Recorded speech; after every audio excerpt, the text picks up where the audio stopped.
आंखों को चाटने से क्या हुआ, गौतम पहले जो दीर्घ तमा थे, दीर्घ तमा से गौतम हो गए।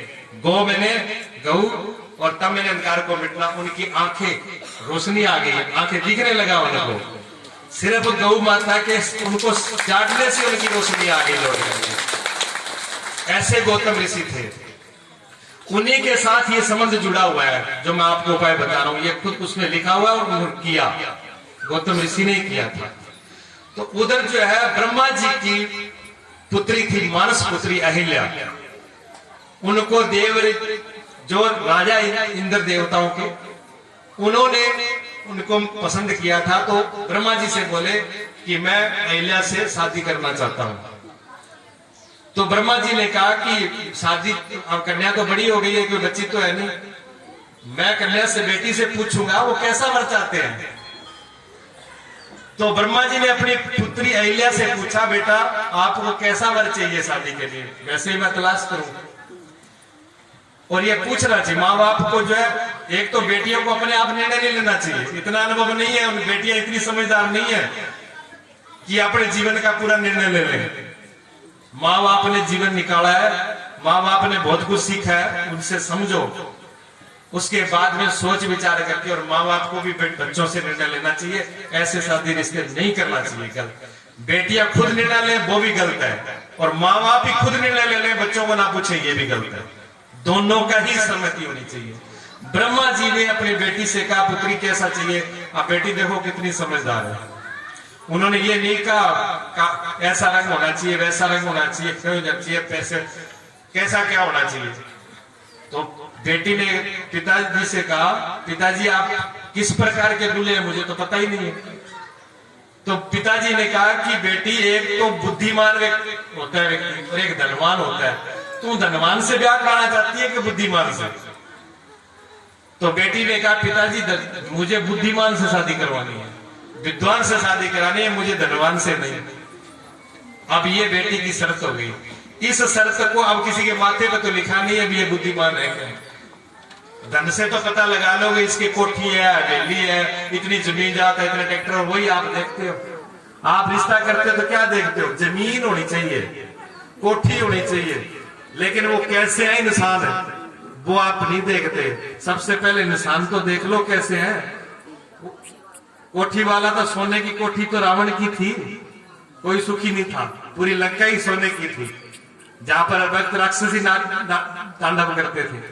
तो ऐसा वो धन किस काम का है, तो निर्णय करना चाहिए। तो ब्रह्मा जी तो बहुत बुद्धिमान जगत के पिता है, उन्होंने एक शर्त रख दी। उन्होंने कहा, सब तीर्थों की परिक्रमा करके जो सबसे पहले जो मेरे पास आ जाएगा उसको मैं बेटी की शादी करूंगा। ये शर्त क्यों रखी, वो बुद्धि को परखना चाहते थे भी किसकी कितनी बुद्धि है।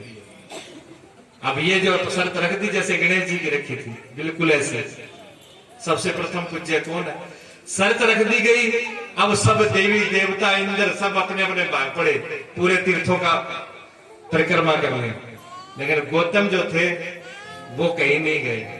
गौतम ऋषि तो गौओं की सेवा कर रहे थे, गौशाला में सेवा कर रहे थे, और खुद धर्मराज के रूप में नंदी ने उनको उपदेश किया कि गौतम ऋषि, उन्होंने खुद प्रेरणा दी कि आपको कहीं जाने की जरूरत नहीं है, सारे तीर्थ में ही गौ माता आपके पास में है।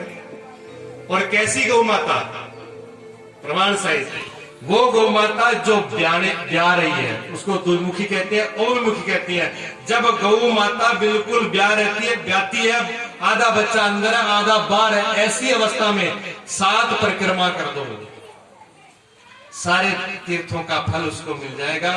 और सुंदर जैसी सुशील बुद्धिमता, आचार वाली, विचार वाली, नियम वाली धर्मपत्नी उसको प्राप्त हो जाएगी। और वही किया उन्होंने। गौतम ऋषि ने 7 परिक्रमा कर दी और ब्रह्मा जी के सामने खड़े हो गए। ब्रह्मा जी ने कहा, गौतम जी, सब देवी देवता तो चले गए तीर्थ पे और आप तो यही हो, आप तो कहीं गए नहीं। उन्होंने कहा, आप शास्त्र उठा के देख लीजिए, शास्त्रों में क्या लिखा है। गौ माता, जो ब्याने वाली गौ माता है, ब्याह रही है बीच में, उसकी परिक्रमा कर ले, वो सब तीर्थों का परिक्रमा हो जाती है। वो मैंने कर ली है। ब्रह्मा जी प्रसन्न हो गए, मैं कहा कि बुद्धिमान है। ये बुद्धिमान है, इसने गऊ का दूध पिया है, गौ माता का दूध पिया है, इसकी बुद्धि काम करती है। बाकी सब ऊपर ऊपर बांध लेके दौड़ घूम रहे हैं। तो उनकी मानस पुत्री अहिल्या किसको ब्याह गई? गौतम ऋषि को। गौतम ऋषि को जब ब्याह गई, जब कहते हैं सब लेन देन हो जाते हैं, तो पिता ने जब दान हो गया, कन्यादान, कन्यादान में क्या चीज देनी चाहिए बताओ जी? कन्यादान में क्या चीज देनी चाहिए जी? हाँ जी, देनी चाहिए कार, गाड़ी, कोठी देनी चाहिए, जमीन देनी चाहिए। पहली बात तो कन्या से बढ़कर के दान कोई है ही नहीं। सबसे बड़ा दान तो कन्यादान ही है, उससे ऊपर कुछ रहा ही नहीं। लेकिन हम तो भिखारी बन के खड़े हो जाते हैं ना, ये मिले ये मिले, तो और कोई चीज देने में तो दिक्कत होती है। टाइम हो रहा है, थोड़े में कर दूं, कोई बात नहीं। मांग जो है ना, मांग की कौन करता है? भिखारी। कोई मंगता मांगे, कोई मंदिर के सामने बैठ के मांगे, घर के सामने मांगे, उसको तो आप उतारते हो, दुदकारते हो, देखो भीख मांगता रहता है, पता नहीं कुछ। और आप वो कितना मांगता है? 1 रोटी 2 रोटी, 1 मुट्ठी दाना, 2-4 रुपए, 10 रुपए। और आपकी मांग कितनी बड़ी होती है? इतनी बड़ी लिस्ट बना देते हो। सबसे बड़ा भिखारी कौन है? जो देश में मांगता है। ऐसे मांगता है जैसे उसका दादा परदादा बढ़ रख गया, लिस्ट भेज दी भी भेज दी हो। मांग नहीं होना चाहिए। और दिया जाएगा तो क्या? गौ माता, गौ का दान, साथ में गौ का दान होता है। तो ब्रह्मा जी ने कहा गौतम ऋषि से कि आप मांगो, क्या मांगते हो? तो ब्रह्मा जी ने कहा मुझे किसी की जरूरत नहीं है, मुझे आपने बहुत ही सुशीला और बुद्धिमता कन्या आपने मुझे अर्पण करी है, बस मैं इसका आपका आशीर्वाद चाहिए। नहीं, ब्रह्मा जी ने कहा फिर भी आप कुछ मुझसे मांगिए। एक राजस्थान में एक प्रथा चलती है कहीं कहीं भी, जब फेरे पड़ जाते हैं ना, तो जो दुल्हा राजा होता है वो ससुर जी की धोती पकड़ लेता है।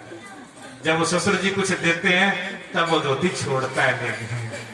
ऐसा है क्या? इधर तो मुझे पता नहीं, कुछ जगह पर है, उधर मारवाड़ की तरफ है। तो वो ऐसा प्रथा अलग अलग जगह होती है। तो ब्रह्मा जी ने जब कहा तो गौतम जी ने हाथ जोड़ करके क्या क्या मांगा? देखो वरदान, वरदान उन्होंने ऐसा मांगा, पूरे जग कल्याण के लिए अभी तक काम करता है, बिल्कुल प्रैक्टिकल है। बहुत लोगों का इसके विधान से विवाह हो चुका। उन्होंने कहा पिताजी अगर वरदान देते हो तो ऐसा वरदान दो कि जैसे मैं परिक्रमा करके और मुझे आज ऐसी सुंदर और ऐसी सुशील और बुद्धिमता पत्नी प्राप्त हुई है, आगे आने वाले टाइम में कोई भी अगर युवक गौ माता की सेवा करके और इस टाइम में उनकी परिक्रमा कर लेता है साथ, तो उनको बहुत जल्दी सुशीला पत्नी प्राप्त हो जाए। और ब्रह्मा जी ने कहा तथा अस्तु, वो वरदान दिया है। ये ब्रह्मा जी का वरदान है माता जी, ठीक है ना? तो इसमें जो इस विधान को पूरा कर लेगा उसकी शादी हो जाएगी। बच्चे जो है वो पूरा,